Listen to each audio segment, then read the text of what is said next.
Over the last several days on this channel, we've gone over every little trade rumor, every little speculation involving the Dallas Mavericks, as the roster could benefit from a trade, even if it's marginal. But the answer that we're all looking for could very much well be a lot closer than we thought, and that answer is Olivier Maxence-Prosper, also known as OMAX. And even though he's played very minimal minutes, only appearing in 15 games all season, over his last 2 games, he's shocked and surprised a lot of fans to the point where a lot of people want to see more of him. So in this video, we're going to take a look at what are fans actually saying about OMAX, what has he done for the team so far, and what could he do if given a bigger role. But how's it going, everybody? My name is Marcel Martin. This is Mavericks Digest, bringing the latest news on everything Mavericks related. And before we get started with today's video, our last vid got 300 likes, which I appreciate greatly. At the time of recording, it is at 300 likes, but we are trying to do 400 likes or more per video.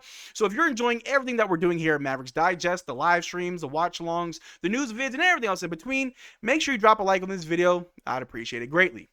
But like I've said many times on this channel, the Dallas Mavericks are close to a complete team. From top to bottom, we have everything that we need. We have a championship pedigree in Klay Thompson and in Kyrie Irving. We have vets in Klay Thompson, Kyrie Irving, and even Markieff Morris, Dwight Powell as well. We have an amazing coach in Jason Kidd, who some people would say is amazing. Some people can't stand him. I'm kind of indifferent about Jason Kidd on most days, but we also have a very deep team. On our bench, we've got Daniel Gafford, we got Spencer Dinwiddie, Najee Marshall, and Quentin Grimes, as well as amazing starters like D-Live, PJ Washington, as well as Luka Doncic.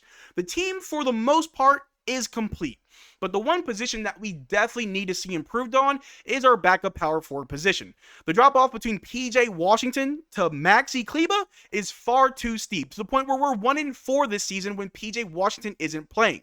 And in this upcoming game tomorrow against the Golden State Warriors, we do have an injury update that we will go over later in this video. We do know that PJ will be playing, but we do know that the backup power forward position is something that we definitely need to improve upon, and whether that's trading for Jimmy Butler, trying to get Herbert Jones, or maybe even Obi Toppin, the answer that we're looking for could be a lot closer, and that answer could be Olivier Maxence-Prosper. And for the season, his stats really don't stand out that much. Like I said, he's played in very minimal minutes, only 15 games, but if we take a look at his stats so far, he's averaging 2 points, 1.7 rebounds, 0.3 assists, 0.1 blocks, 0.2 steals, 0.1 turnovers, and 0.5 fouls per game, shooting 37% from the floor and 33% from 3. 50% of his twos are assisted. His defensive box plus minus is a negative 1.1, and he has a VORP of 0.0. So yes, when we're looking for a backup power forward, none of these stats really shout, hey, I'm a backup power forward, but if we're going to take context into it, he isn't getting a lot of minutes, only averaging about 6.5 minutes per game. He's only played in 15 minutes.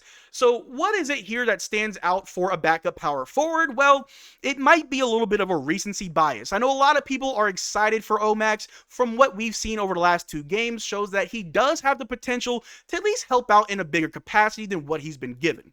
And if we take a look right here, Olivier Maxence-Prosper proved to everyone last night that he's capable of being in the Dallas Mavericks rotation, and this was against the Toronto Raptors.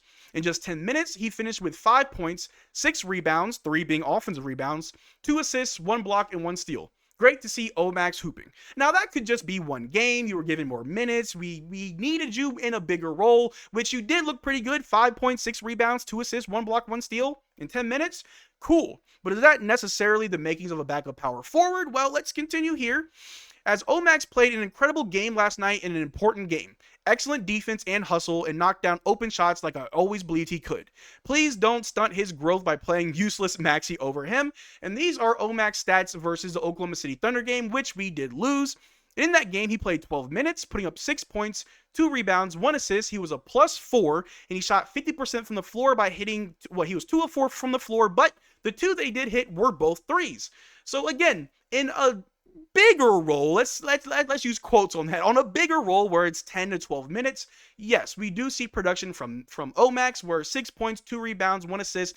Okay, yeah, that's cool. But what are people really saying about OMAX? Well, this user said, OMAX has impressed me tonight. Like I said, a lot of people are impressed by OMAX. This person, or Landon Thomas right here, said we were all watching OMAX Prosper grow before our eyes.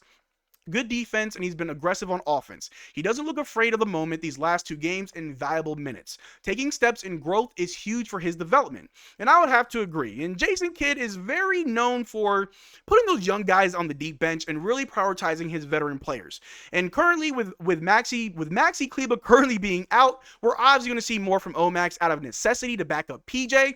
And in those small sample sizes, I think it's safe to say that for the time being, without having to give up too much in a trade, not having to trade away too much to try and get somebody that we would really like, going the Omax route may be the better option for the Dallas Mavericks. Yes, he's still in his second year. He's not putting up crazy numbers. He's not a Herbert Jones. He's not an Obi Toppin. He's not a Larry Nance Jr., and I understand that. But a much cheaper option where you don't have to trade any picks or any players is just give Omax more minutes. And again, it's up to Jason Kidd to see how well he can implement Omax in a bigger role with his team to back up PJ while Maxey's out. And even if Maxey does come back, maybe we decide to go the Omax route over Maxey. And I'm on the side of, I think that's a good idea. I think it's good for his growth and his development, because you can't really expect a guy to come into the NBA, he's in his second season now, and expect him to take these big leaps and bounds by playing garbage time. He needs real minutes. He needs the opportunity to go out on the floor, make mistakes, learn from those mistakes, and get better. And that's in the same vein, that's the same case for Jaden Hardy, where we see a lot of good things from Jaden, but he doesn't really get the leash, right? He has a very short leash with Jason Kidd, where when he's out there on the floor, he makes a mistake. He fouls a 3-point shot. He turns the ball over once or twice. He goes to the bench and we never see him again. But Omax has a special case with him because we can't really bench him. We got PJ, Maxey's out. You got to play Omax through those mistakes. You got to let him learn from his mistakes, and that's the only way that he's going to get better. Omax provides a lot of hustle, a lot of defense, and the offense, I'm cool with him hitting a few threes. He's not going to go out there and drop 10 to 15 points in 10 minutes. But if he can hit a few threes, get a few rebounds, get a few blocks, steals, assists, do a lot of the high energy hustle things that we saw from Josh Green in the last few seasons, I'm all for it. He may not be the perfect backup 4. He may not even be better than Maxey. Some would argue that he is, but for the time being, someone that's more reliable than Maxey, someone who can go out there with a lot of energy, a lot of hustle, who can run around the floor, switch defenses, put up threes, get blocks, get assists, dive for loose balls, get those 50-50 balls. That's Omax, and we've seen that in the last 2 games, and hopefully we continue to see that. And if we just continue right here, Maxence-Prosper is shooting 33% from 3-point range this year. Maxey Kleber is shooting 22% from 3-point range this year. They both attempted 9 threes this year. Maxey played 141 more minutes than Omax. I think that right there is enough said. Omax is shooting better from 3 than Maxey. Omax and Maxey both have attempted the same amount of threes, but Maxey's played 141 more minutes. And obviously, we've said this many times on this channel that Maxey's defense is still pretty solid. It's the offense that has jumped off a cliff. It's taken a complete nosedive this season. And the fact that Omax is in very small minutes, in very limited role, is shooting better than Maxey, both attempting 9 threes for the entirety of the year, and Omax is making more threes than Maxey. So until we find that perfect replacement for Maxey, we could benefit from just sticking to Omax. That way you don't have to worry about gutting the team, trading away players that gel very well together. You can have your chemistry, you can have your complete roster, and still win games by playing Omax over Maxey. I think the bar for replacing Maxey is fairly low, but I mean, what do you really have to lose by playing Omax over Maxey? And at least with the advanced stats, they definitely do show. Now, it's definitely skewed. In the top half of this, you have the offensive advanced stats, and in a small role of only 6.5 minutes, yes, Omax completely better than Maxey. Maxey averages about 16 minutes a game, so that's going to be a little bit off. But at least on the defensive stats, it's almost identical. You could say Omax is a better defender. I'd probably agree with you. I just haven't really seen too much of it. Again, 6.5 minutes isn't nearly enough time to really see how well you are as a defender when the majority of your minutes are in garbage time. But at least from the advanced stats, it shows you that, okay, he's not perfect by any means. He's arguably maybe a 3rd string power forward, but for the time being, Omax could be a lot better than what Maxey is right now. And like I said before, we do have somewhat of an injury update, as PJ Washington is no longer on the injury report and spoke to us. I'll have plenty on DallasHoopsJournal.com per Grant Afseth, saying that the Dallas Mavericks will list Naji Marshall, Maxey Kleber, and Jaden Hardy as out against the Golden State Warriors. Naji Marshall is still sick. I know he came back against the Thunder, but he got sick again, and Maxey is also still sick. Jaden Hardy still has that right ankle sprain. So maybe it is a silver lining, maybe it's a blessing in disguise that Maxey is still out, as we will definitely be seeing more of Omax, and hopefully we get a bigger sample size to see what he can do when he gets real minutes.